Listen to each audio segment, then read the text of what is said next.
You wanted the best. You've got the best podcast. The hottest podcast in the world.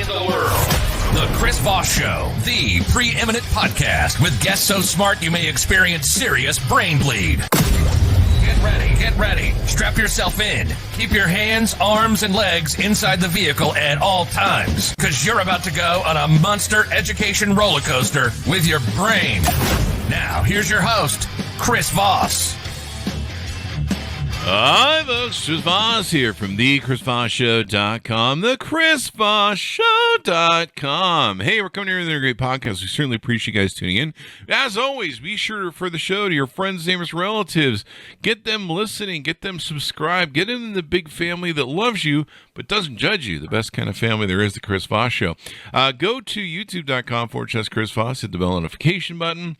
Go to goodreads.com/Chris Voss. See everything we're reading and reviewing over there. Go to all our groups on Facebook, LinkedIn, Twitter, Instagram, all those crazy places those kids are on the interwebs. Also go to our big LinkedIn group, 132,000 people over there. And also the LinkedIn newsletter. That thing is killing it over there. It's just an amazing newsletter, and this is growing so fast. That LinkedIn, that's really becoming something. I should be getting paid for that advertisement. LinkedIn, call me. Anyway, guys, we have another amazing person on the show. I think you're going to be just blown away by her resume and everything that she's done. We have on the show with us today, Shawnee Harle. She is a mental fitness coach, and she is a two-time Olympian as a former assistant coach for Canada basketball, and is one of the most highly certified coaches in Canada. We love Canada. She has 27 years of elite coaching and leadership experience, including the Olympic Games, World Championships, FIBA Americas, and World University Games. Welcome to the show, Shawnee. How are you? Awesome. And I think your intro said something about all the smart people that you have on this show. I'm like, wow, thank you for that. They haven't even met me yet, and you called me smart. There you go. Well, we have to have smart people on the show because I'm the dumb one. So you guys make me all look, well, half smart. I don't know. My audience knows after 12 years ago that I'm not the smartest one. But that's the beautiful part about having people like you on the show. Give me your plugs so people can find you on the interwebs and get to know you more about your .coms and stuff. Best place to find me is my website, ShawneeHarle.com. I'm on social media, and people look for me when they're trying to train their brain, because I work with athletes. I help them figure out what's going on in their head and their heart, cut through the noise, because there's so much noise going on up there, and unleash their inner tiger. And because it takes a village, parents and coaches are included in my coaching. There you go. My psychiatrist says I have a village, but it's like 8 personalities. So there's that. That's a joke. So you've been doing this for a long time, 27 years of elite coaching. That's awesome. I have been doing it for a long time. It's funny how we get on these paths and journeys that we didn't think that was the original destination when we started moving along. I started out as an athlete, then I was an elite coach for years and years and years, and then now I'm on the place I think that I was truly meant to be. It's as a mental toughness coach, helping athletes, parents, and coaches. Yeah. You know, what's always interesting is people think that, being in the Olympics or being in a high championship sport or just being successful in life takes, a lot of mental or physical agility, physical talent, working out all the time and doing all of that stuff. But a lot of athletes, in spite of all that, if their head isn't in the game, their mental fitness, as you say, they don't perform well. And so that's I don't know, maybe half the battle. Is that true? Or more? Well, I think it was Yogi Berra had a great coach one time about he said something like 90% of the game is mental, and so is the other 10%. That isn't a perfect quote, but he, way back in the day, that was in baseball, he picked up on this. And what I'm seeing, and I'm sure what parents and coaches and athletes that might be listening to this, we know that talent levels out. I mean, the higher you go, everybody is good. So talent levels out, physical ability levels out. Then what? Mm-hmm. Where's the advantage? If everyone's quick, strong, fast, and skilled, where's the advantage? I think hands down, the advantage becomes in the mental part of the game. Most definitely. And I think I heard that Yogi Berra thing. I think that was what I was trying to pull out of my head. So what clients do you normally work with? Who are the people that you're usually handling? And if people are out there listening, how do they know that they're in your realm as a potential client for you?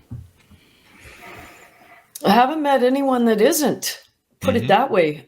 The youngest client I've worked with is 10, all the way up to 46-year-old adult athletes who are still highly competitive in their sport. So I've worked with Olympians all the way down to the kids that are just starting out in youth sport, because what we're talking about is the mental part of the game matters from day one. It's not like, oh, now I'm an Olympian, I guess I can work on my mental games. I go, no, you missed the boat. That should have been happening years ago. This mental toughness, I help people build a mental toughness toolkit. There's no age limit on that. So it's good to start early. I remember Michael Phelps, yes, who kind of has he has a freak of nature body sort of that's built for swimming, and just seemingly born talent to it. But even then, he went through a period where he needed to go get his head reassigned and re-put back into the game, if you will. And so, you see that somebody even at that level, has to get their mentality right for it. And rightly so. If you look at, I don't know if sport has ever been more difficult than it is in this day and age. With social media, athletes cannot hide. I don't care if you're 10. I don't care if you're Michael Phelps. Someone's videoing you. Someone's talking about you. Someone is taking pictures of you, and it's going on social media. It's going on Facebook pages. It's going on websites.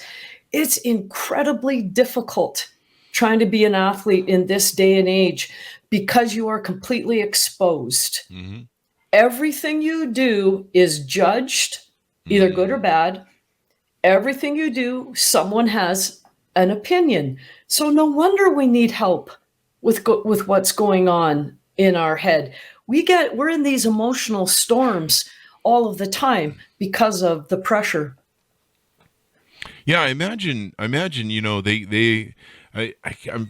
can't think of the reference that I'm thinking of, but I think there's a thing that goes around about Albert Einstein, and I'm not sure if the story is true, but it's a meme that goes around, and it tells a story about how he counted something up to 10 for his class, and he on purpose made a mistake on one of the 10 items or something, and they said, oh, you screwed that up, teacher. And he's like, no, what I was teaching you was that you can be right 90% of the time, but people only remember the times you're wrong 10% of the time. And I imagine that happens with athletes, from what you're saying, where if they have a bad day or if they're off. I can think of some athletes that were in the Olympics that had a bad day or start off wrong, and they came out swell. But, sometimes everybody, focuses on that and harps on it and comments on it. And that, I'm sure that can get in your head. Without a doubt. I have a parent that messaged me the other day saying, my daughter's volleyball, they're in a club volleyball team, we finished second. So they got the silver medal in this big tournament. And at the end of the match, when they got second, the coach made all the players run suicides right there in the venue at the end of the game. Wow. Because they had gotten second. Wow. So if that's happening, if these teenagers are feeling that pressure, you can imagine what's happening with the Olympians. I think of March Madness because that's just recently, we're coming up tonight with a pretty big game in March Madness. Can you imagine the pressure of those two teams? Because someone's going to get what they want and someone's going to get what they don't want. Yeah. And then everyone is going to have an opinion about both. Mm-hmm. Yeah. I mean, it's the Super Bowl. I think there was some down in South America. It might have been Brazil. There was a soccer match that for the World Cup or something, and the one of the players screwed it up. I think it was the goalie, and he ended up killing himself. Yes. Just out of shame, and the whole nation was hating on him, and so it's very dark. So on your website, you talk about welcome to the Mind Gym. Tell us about what that is and how that works. It's just like your local fitness center. Mm-hmm. You go and work out. You get stronger, quicker, faster. Mm-hmm. I think we need the exact same thing for our brain. Mm-hmm. We need to have a gym where we can go and get, like, our brain is just like a muscle. It can get stronger. Mm-hmm. It can learn resilience. It can learn grit. It can learn mental toughness skills. And I use skills intentionally. Mm-hmm. That means we're not necessarily born with them. Skills are something that with practice, they improve. And the Mind Gym is where I train athletes, parents, and coaches to help them get ready for the storm. Mm-hmm. Because the storm's coming. I call it the shit storm. The shit storm's coming, and you're going to be covered in poop. Mm-hmm. So it's coming, and there's nothing you can do about whether it comes or not. And if you haven't had it yet, get ready. Mm-hmm. How do we prepare for that storm? How do we manage that storm? I think we need to train for it. Mm-hmm.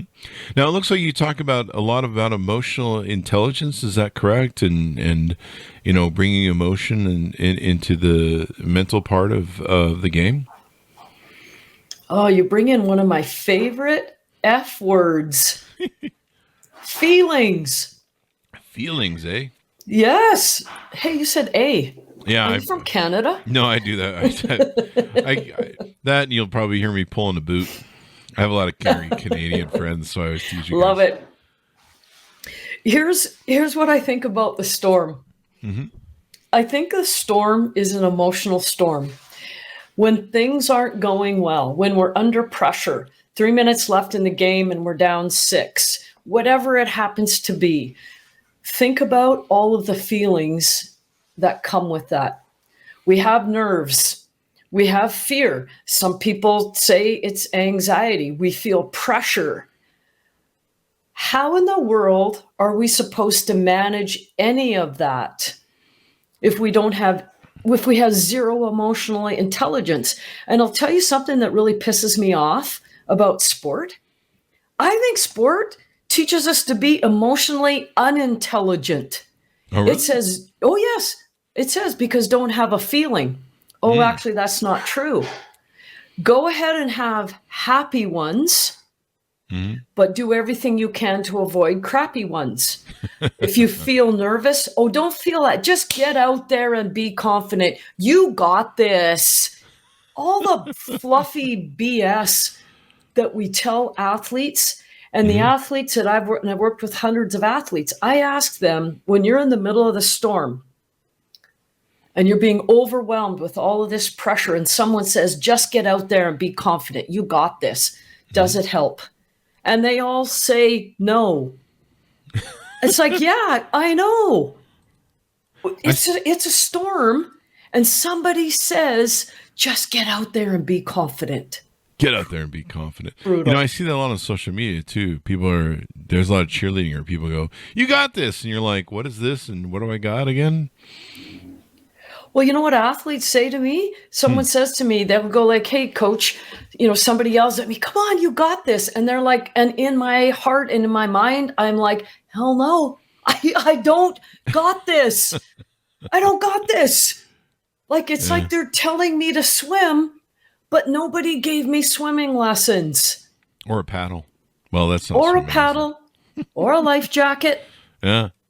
Or those flipper things. I think that's what I was going for. The flipper things. Flippers and goggles. Flippers. Yeah, goggles too. That's always good. You get that chlorine in your eye. So you work with a lot of different people. Let me pull your website here so that I have it. You have an online course. You do group coaching, sport family coaching, and personal coaching.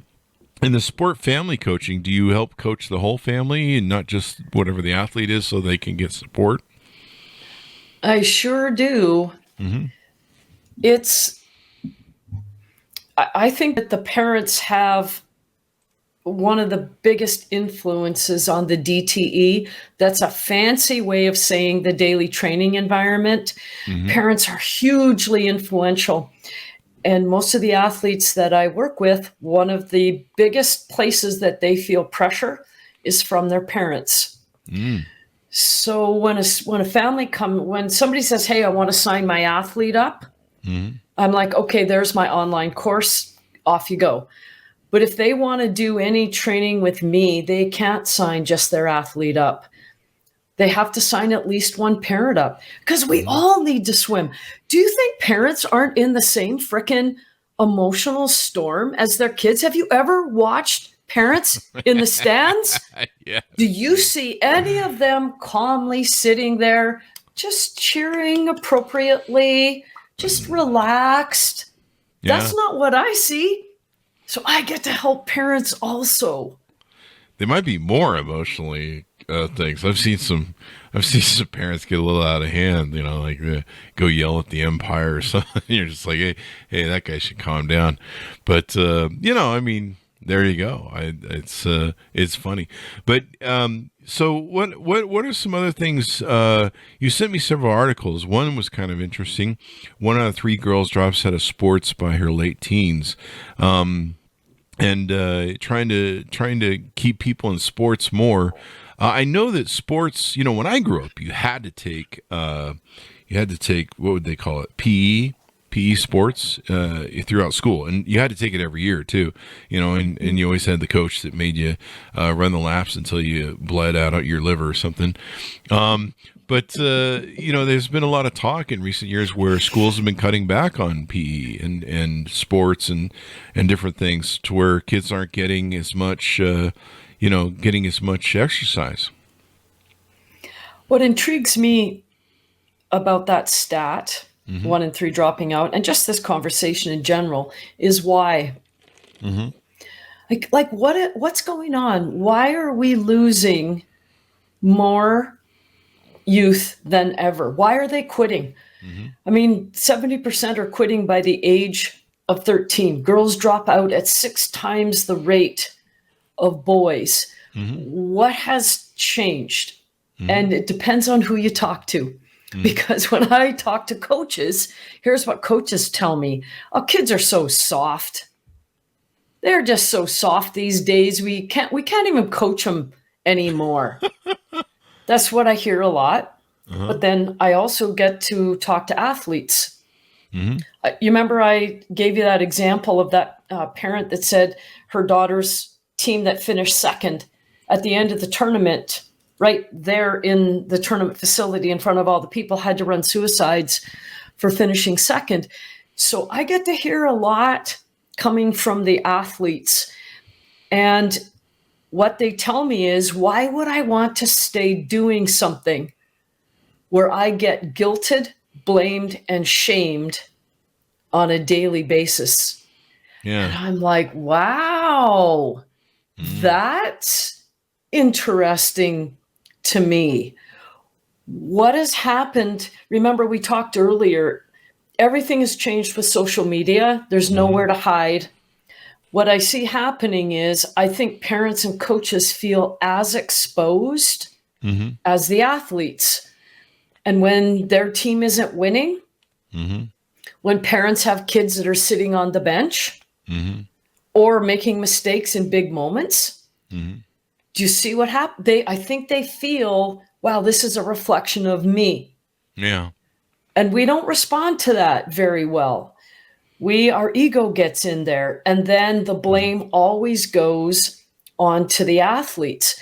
Oh. That's why I bring parents into the training and coaches into the training. I think a rising tide lifts all boats. Mm-hmm. I think we all need to raise our mental game, because the storm, I keep calling it the storm. Coaches feel it, parents feel it, and athletes feel it. And what I see happening is when the storm is raging, do you know who's really raging? Who? The coach and the parents. Mm-hmm. And the athletes are drowning and struggling to swim. Yeah. And they're finally like, this isn't what I signed up for. I'm out of here. This isn't fun. I don't enjoy it. I don't like my coach. I feel blamed, shamed, and guilted. I'm not in the cool kids club because our team has cliques. And people are like, you know what? I'm out. And I think that is terrible. Yeah. Sport should fill us up. Yeah. I see it draining us. Definitely. And we're becoming more sedentary because of it, because, now we just get fatter, especially here in America. We get fatter by the minute, and we don't exercise enough. And the coach does make a lot of the difference too. I mean, when I went to high school, and of course I went before the participation generation, I had the Full Metal Jacket drill sergeant coach who didn't make it fun.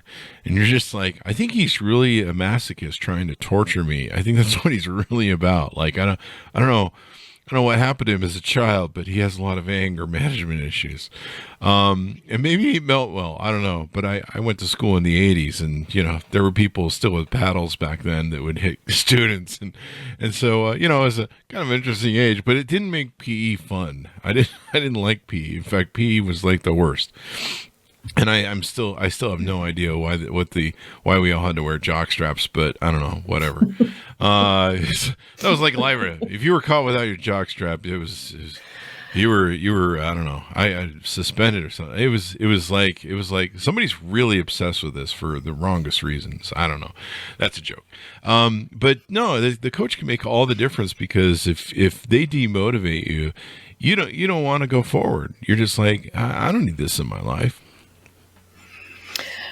Yes, we're in this chicken and egg thing. Mm-hmm. And you know what? If I had all the answers, mm-hmm. I had already been on Oprah by now. And last time I checked, Oprah hasn't called me. So I do not have all the answers. I have more questions. I do have some thoughts. How come we're allowed to use reward and punishment to manipulate behavior? Because that's what we do. Mm-hmm. When you do what I want, I like you and I approve of you. Mm-hmm. When you don't do what I want, I dislike you and I disapprove of you. And on top of that, we're going to run some suicides. Hockey, we're going to bag skate. Football, we're going to do up downs. I mean, it's just like I mentioned before, that team that lost in the gold medal game had to run suicides as punishment. And I keep asking, because I get to see the cost, because I get to see the athletes. Mm-hmm. I get to hear the athletes, and the things that they tell me, they don't tell anyone else. But I can tell you, this culture of reward and punishment where we manipulate behavior creates fear. Oh. There are a lot of fearful athletes out there. They are seeking reward and doing everything they can to avoid punishment. The other thing I find so interesting, when we punish in sport, this is my opinion, we're actually punishing athletes for things that are out of their control. Oh, really? Winning and losing. Mm-hmm. Winning and losing. If you could control it, you'd win all the time. Yeah. Making mistakes. If you could control it, you would never make mistakes. What do athletes get punished for? Mistakes, messing up, losing, basically making the coach look bad. And I I see fear creeping in, and then everything gets put on social media. So the fear is even greater because it's like, now everyone's going to know about this. Everyone is going to see this. And athletes are incredibly insecure and fearful.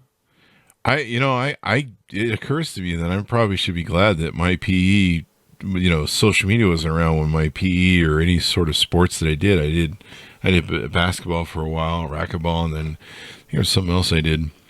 But I guess I should be glad that's not put on the internet where people control it and, be ugly and nasty on it. I mean, it's already bad enough I have a YouTube channel for the last 12 years that gets plenty of trolling and hate and, calling me fat and, I've been told to go jump off a cliff because sometimes their product review isn't quite, I don't know, whatever they thought it should be. And so my life revolves around the quality of a 3-minute video. So I know what that trolling is like. It's pretty ugly. I can't imagine going through it as a athlete, especially a young one that doesn't have a good sort of callus to that sort of criticism. Well, if you think about how we respond when we're in an environment where we are nervous, fearful, insecure, mm-hmm. Think about how that affects our performance, mm-hmm. right? It blocks creativity. It blocks risk-taking. It blocks trying new things. It blocks raising your hand to ask questions.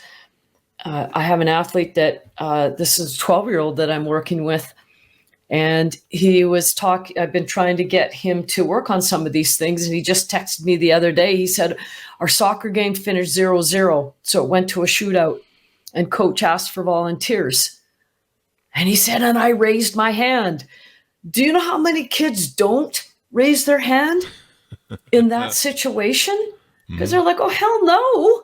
You think I'm going to go out there with everyone watching, might make it, might miss it, and then have everyone judge me for it, throw me under the bus, or punish me? There's no way. Lots of kids are not signing up for that anymore. Yeah. It's disheartening. And plus it teaches you so much about character because you have to learn to deal with that stuff. You have to learn to the downfalls and everything. And if you don't prepare for it, then you're really stuck later in life when, you come across trials and tribulations and you're going to fail. Like you say, I mean, I remember there was a lot of games. I think you could even say games with like Michael Jordan or spectacular athletes where they may have had, most of the baskets and scores in the game, but still they lost because either they met a better team or it was just that their better night, or maybe no matter what they did, they couldn't carry their whole team. And so, yeah, there's times where you're going to lose, but sports is so important. I mean, when they taught us sports when I was a kid, it was about teaching sportsmanship and being a good loser, being a good winner, and camaraderie and teamwork and stuff like that. Do they still teach that sort of thing in school sports nowadays? Well, this is what I think is a valuable conversation. Mm-hmm. I don't know if they teach it in sport nowadays. Mm-hmm. I just watch what youth sport is doing.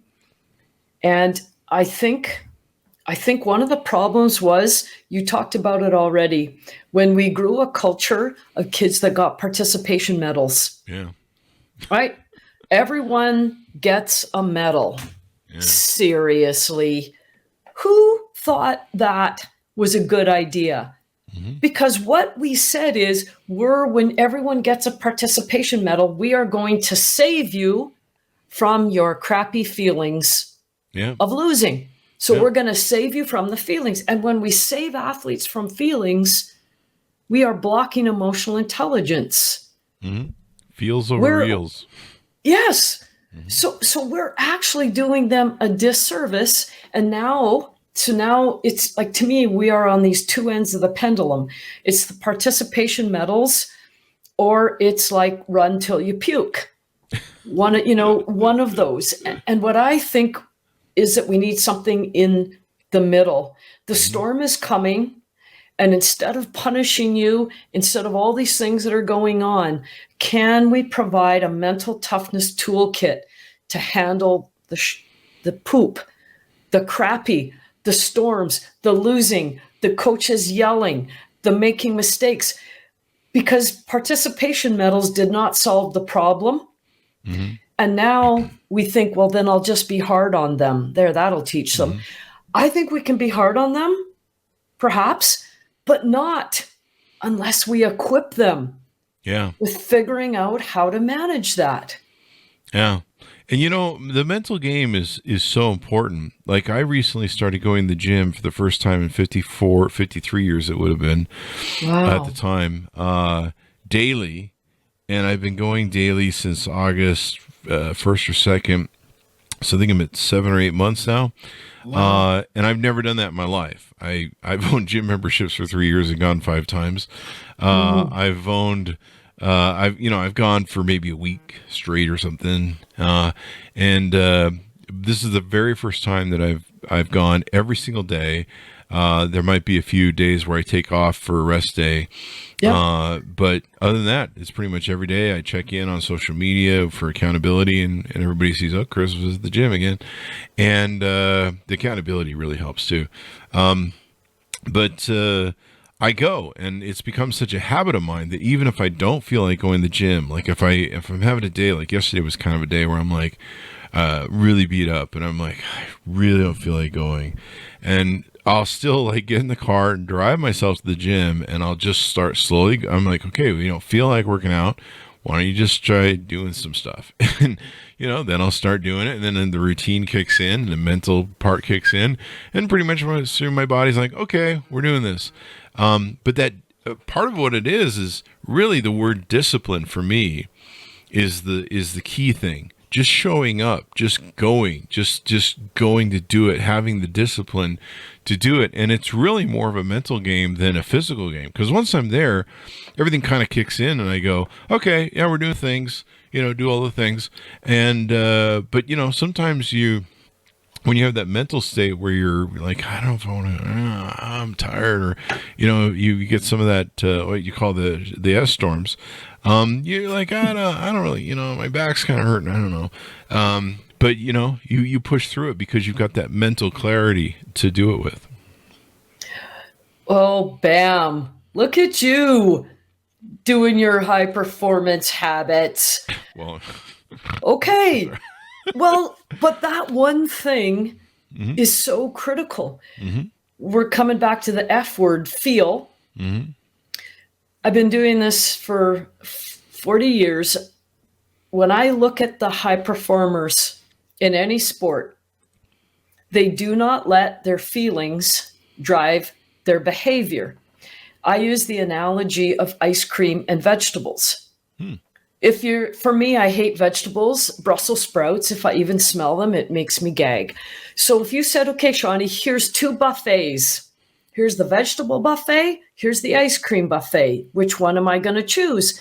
I'm going to freaking choose the ice cream buffet all dang day because it feels better. It tastes better. So when we don't feel like going to the gym, of course not, because that's vegetables. Mm-hmm.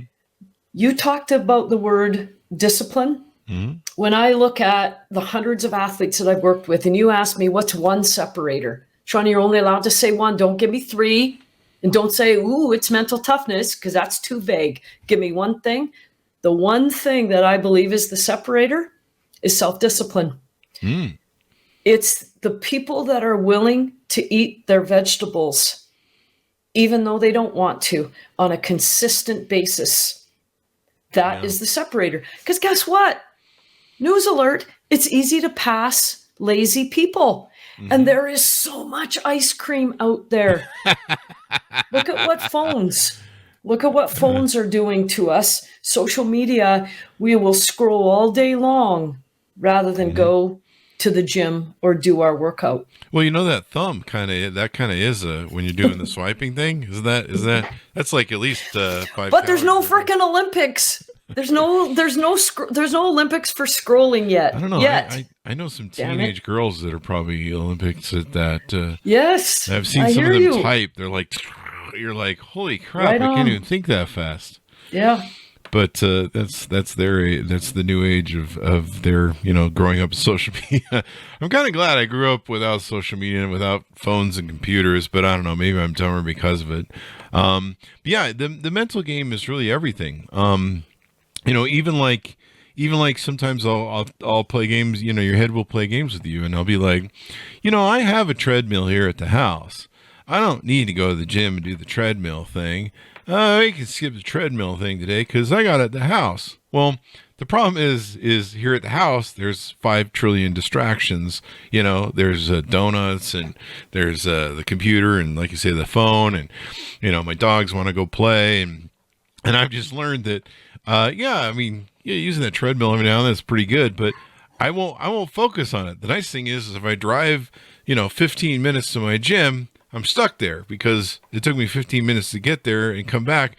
So I might as well just get on the stupid treadmill and do the treadmill because there's nothing else to do there than lift weights.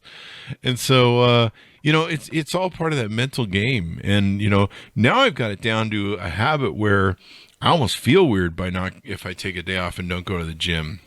It's almost kind of like, I don't know, man. In fact, my muscles kind of start going, hey, man, we're kind of achy because you need to get to the gym, dude. You need to keep these things going. It's like a point of atrophy or something where if I don't go. But, yeah, mental is everything. What sort of other stuff do you want to plug about how you coach, what you do, and how you do it, and how people can work with you? I got to go back to your other comment first. Because there's a really important nugget in there. This practice of self-discipline, this thing that we're talking about, vegetables and ice cream. There's another thing in there that you said. High performers don't lie to themselves. We can tell ourselves all these little white lies. Oh, you know what? I'll do it later. Oh, you know what? That shoulder's kind of bugging me today. And I think it needs a day off. Oh gosh, maybe it needs another day off. And we can get really good at lying to ourselves to help us avoid the vegetables. Mm-hmm. So what you're actually doing is you've stopped lying to yourself.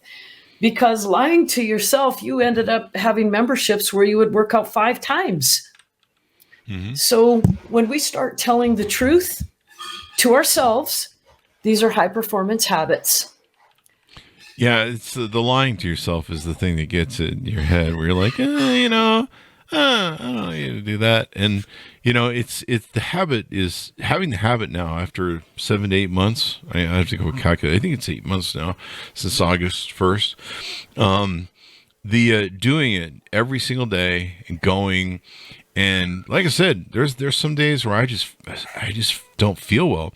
And sometimes I'll go, I'm just like, get in the car, and you take all the BCAAs and the protein and all the, the creatine, all that crap I take. And that usually kind of helps when that kicks in.